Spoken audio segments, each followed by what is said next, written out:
प्यारे विद्वान साथियों, मैं नीरज कुमार विश्वास आपके इस अपने YouTube चैनल मेंशन एजुकेशन में आपका स्वागत है। आज हम बात करने वाले हैं क्लास 10th साइंस के इम्पोर्टेंट महत्वपूर्ण ऑब्जेक्टिव प्रश्न पर। आप लोग ध्यान देंगे, काफ़ी महत्वपूर्ण PDF है, आप देख पा रहे हैं। ये PDF आपको लास्ट में भी मिल जाएगा, एकदम बेहतरीन PDF है, आंसर के साथ मिलेगा और आप लोग अंत तक बने रहेंगे वीडियो पर।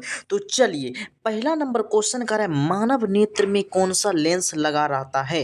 तो मानव नेत्र में जो आपका लेंस लगा रहता है वह लेंस का नाम है आपका उत्तल लेंस। कौन सा लेंस है बाबू रे? उत्तल लेंस। ऑप्शन नंबर ए आपका राइट आंसर हो जाएगा।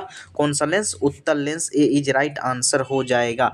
नेक्स्ट क्वेश्चन की हम लोग बात करते हैं, मानव नेत्र के किस भाग पर वस्तु का प्रतिबिंब बनता है। तो सबसे पहले आपको हम बता दें कि प्रतिबिंब जो है आंख के किस भाग पर बनता है, तो रेटिना पर बनता है। Option number A right answer है, रेटिना। उसी रेटिना को दृष्टि पटल भी कहते हैं। आंख लगभग गोलाकार होता है, इसका व्यास 2.3 सेंटीमीटर होता है, याद रखिएगा, ठीक है। और चारों तरफ से जो घिरा हुआ रहता है उसको स्क्लेरोटिक कहते हैं, ठीक है। और नेक्स्ट क्वेश्चन की हम लोग बात करते हैं। अगला प्रश्न कह रहा है कि मानव नेत्र पर किसी वस्तु का जो प्रतिबिंब है वह कैसा बनता है। आपको भी पता होगा, उल्टा बनता है। वास्तविक और उल्टा होता है, तो उल्टा छोटा और वास्तविक प्रतिबिंब बनता है। ऑप्शन नंबर यहाँ पर ए आपका राइट आंसर हो जाएगा, ठीक है।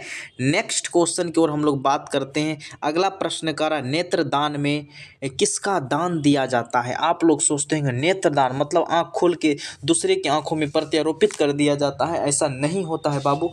नेत्रदान में हमेशा किसका दान दिया जाता है, तो कोर्निया का दान दिया जाता है। किसका? तो कोर्निया का दान दिया जाता है। ऑप्शन नंबर यहाँ पर डी राइट आंसर हो जाएगा, कोर्निया। नेक्स्ट क्वेश्चन कह रहा है, अंडाणु निषेचित होता है। अंडाणु जो है वह निषेचित होता है, कहाँ पर होता है, तो फैलोपियन नालिका में होता है। ऑप्शन नंबर यहाँ पर आपका सी राइट आंसर हो जाएगा, फैलोपियन नालिका। नेक्स्ट क्वेश्चन कह रहा है, निम्न में किसका अर्थ जो है वह जल होता है, ठीक है। किसका अर्थ जो जल होता है, option number D right answer हो जाएगा। और जल का सूत्र क्या होता है बाबू? H2O होता है। जल का सूत्र H2O होता है। नेक्स्ट क्वेश्चन की ओर हम लोग बात करते हैं।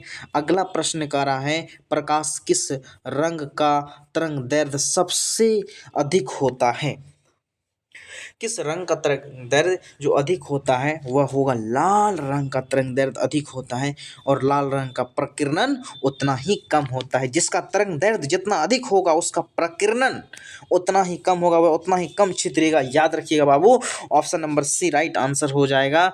नेक्स्ट क्वेश्चन कह रहा है, एक प्रिज्म कितने सतहों से घिरा हुआ है। एक प्रिज्म जो है वह कितने सतहों से घिरा हुआ है, तो वह है सतहों। अगर बोलेगा सतह कितने होते प्रिज्म में, तो 5 सतह होते, 1 2 3, एक ऊपर एक बाहर की ओर एक अंदर से, 5 सतह होते हैं। लेकिन प्रिज्म त्रिभुजाकार होता है। प्रिज्म की आकृति त्रिभुजाकार होती है, जबकि प्रिज्म में सतह कितने होते हैं? 5 होते हैं। ऑप्शन नंबर यहाँ पर डी राइट आंसर हो जाएगा, 5 सतह होता है। नेक्स्ट क्वेश्चन की ओर हम लोग बात करते हैं। अगला प्रश्न कह रहा है, 1 HP मतलब हॉर्स पावर, जिसको हम लोग कहते हैं अश्व शक्ति। कोई भी शक्ति जो मापा जाता है वह घोड़े की शक्ति के साथ तुलना किया जाता है।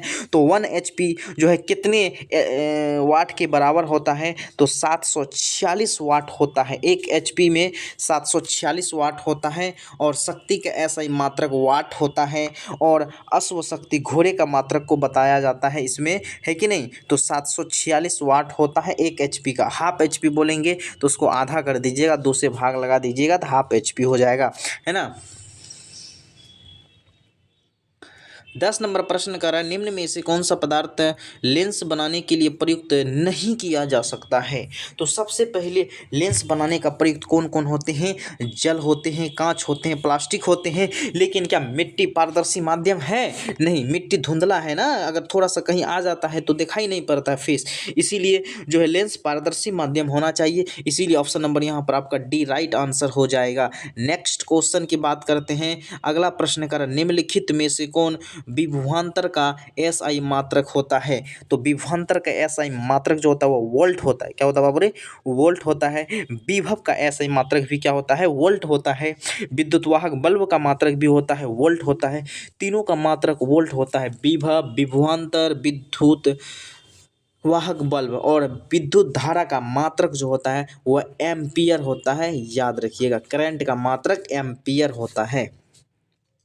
चलिए नेक्स्ट क्वेश्चन की ओर हम लोग बात करते हैं। अगला प्रश्न कह रहा है कि अष्टपष्ट दर्शन की न्यूनतम दूरी कितनी होनी चाहिए। अगर हम किसी वस्तु को देख सकते हैं तो हम कहाँ पर रखेंगे जो कि हम अष्टपष्ट देख सकते हैं, नहीं तो पूरा आंख में सटा करके अगर मेरे सामने रख दिया जाए तो हम नहीं देख पाएंगे। एक मिनिमम डिस्टेंस होती है जिसमें हम अष्टपष्ट वस्तु को देख सकते हैं, वह दूरी जो है आपका 25 सेंटीमीटर है। क्योंकि न्यूनतम की कोई दूरी होती है, फिक्सेशन होती है, अधिकतम की कोई सीमा नहीं होती है ना।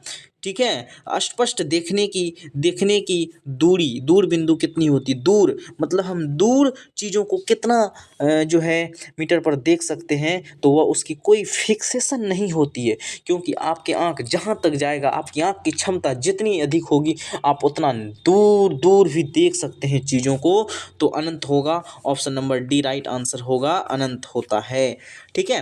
नेक्स्ट प्रश्न की ओर हम लोग बात करते हैं। प्रश्न कह रहा है 14 नंबर प्रश्न, जब निकट की वस्तु अस्पष्ट दिखाई ना देता हो तो नेत्र में कौन सा दृष्टि दोष होता है। जब निकट की वस्तु स्पष्ट दिखाई नहीं पड़ती है, देखिए जब निकट दृष्टि दोष है ना, निकट दृष्टि दोष मतलब निकट की वस्तु दिखाई पड़ती, लेकिन यहाँ कह रहा निकट की वस्तु दिखाई ना दे तो उसे कहते हैं दूर दृष्टि दोष कहते हैं। Option number B right answer हो जाएगा, दूर दृष्टि दोष, है ना। अगर निकट की वस्तु दिखाई देगा तो उसे निकट दृष्टि दोष कहते हैं ना। निकट की वस्तु दिखाई, निकट दृष्टि दोष में क्या होता है, निकट की वस्तु दिखाई देता है परंतु दूर की वस्तु दिखाई नहीं देता। दूर दृष्टि दोष में होता है कि दूर की वस्तु दिखाई देता है लेकिन निकट की वस्तु दिखाई नहीं देता। अगला प्रश्न, जब दूर की वस्तु स्पष्ट दिखाई ना दे तो नेत्र में कौन सा दृष्टि दोष होता है।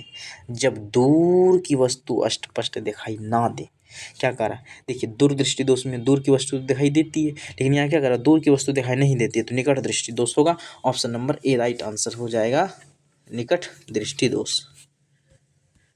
नेक्स्ट, हरे पौधे में भोजन बनाने की प्रक्रिया को क्या कहते हैं। तो वह प्रोसेस होता है आपका प्रकाश संश्लेषण। ऑप्शन नंबर ए आपका राइट आंसर हो जाएगा। प्रकाश संश्लेषण के तहत हम लोग क्या करते हैं, भोजन बनाते हैं। अगला प्रश्न कर रहा है प्रकाश संश्लेषण के लिए क्या आवश्यक होता है।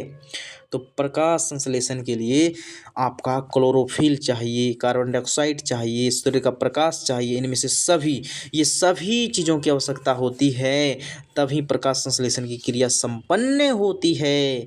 नेक्स्ट प्रश्न कह रहा है भोजन का पचना किस प्रकार की अभिक्रिया है। ये है आपका उपचयन अभिक्रिया। ठीक है। और ये कौन सा प्रोसेस में आता है, रासायनिक अभिक्रिया आता है कि नहीं, रासायनिक अभिक्रिया। कौन सा परिवर्तन बोलेगा, रासायनिक परिवर्तन होगा। एक भौतिक परिवर्तन एक रासायनिक परिवर्तन होता है ना, जैसे जल से बर्फ का बनना, बर्फ से जल बनना, ये सब आपका भौतिक परिवर्तन है ना, जो पुनः लौट जाए।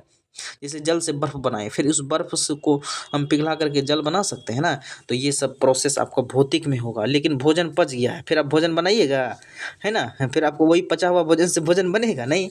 तो ये होगी आपका रासायनिक प्रक्रिया। श्वेत रंग कितनी रंगों का मेल से बना होता है। तो श्वेत रंग जो होता है वह 7 रंगों के मेल से बना होता है। इसी घटना को हम लोग कहते हैं वर्ण विक्षेपण, है ना। सिद्ध करें कि सूर्य के प्रकाश के लिए सूर्य का प्रकाश 7 रंगों का मिश्रण होता है ना, ये वर्ण विक्षेपण कहलाता है ना। तो श्वेत रंगों में जो है कितने रंग का मिलन होता है, तो 7। ऑप्शन नंबर यहाँ पर 19 का क्या होगा बाबू रे, डी फॉर डीजे बजेगा कि क्वेश्चन डायरेक्ट एग्जाम में फंसेगा। चलिए नेक्स्ट क्वेश्चन की ओर हम लोग बात करते हैं और ये आज का ये अंतिम प्रश्न है, 20 नंबर प्रश्न, अंडाणु निषेचित होता है। ये सवाल हम नहीं बताएंगे, आप याद कीजिए कि हम ये बता चुके हैं और इसीलिए आपका कमेंट आ जाना चाहिए, सभी लोगों का कमेंट आना चाहिए और सभी लोग जवाब देंगे, बिल्कुल रूप से जवाब देंगे, ताकि आपकी तैयारी कैसी है पता हमें चल सके और साथ ही साथ आप कितना कंसस से वीडियो को देखे होंगे वो आपको पता चल जाएगा, क्योंकि ये हम क्वेश्चन बता चुके हैं। और तमाम विद्वान साथियों का आपके इस अपने यूट्यूब चैनल पर स्वागत है। और साथ ही साथ बता ही दिए थे, आपको अगर पीडीएफ लेना है, नोट्स लेना है, तो इस नंबर पर आप संपर्क करेंगे 99 059 17 673 पर आप क्या करेंगे, संपर्क करेंगे, अपना नाम और जिला का नाम लिख करके, ताकि आपको पीडीएफ नोट्स मिल सके। तो चलिए, आप तमाम विद्वान साथियों को बहुत बहुत धन्यवाद जुड़ने के लिए। और साथ ही साथ वीडियो कैसा लगा आप लोग अवश्य रूप से कमेंट करेंगे, ठीक है। तो चलिए, हम लोग यहीं तक रहने देते हैं। आप तमाम विद्वान साथियों को बहुत बहुत धन्यवाद।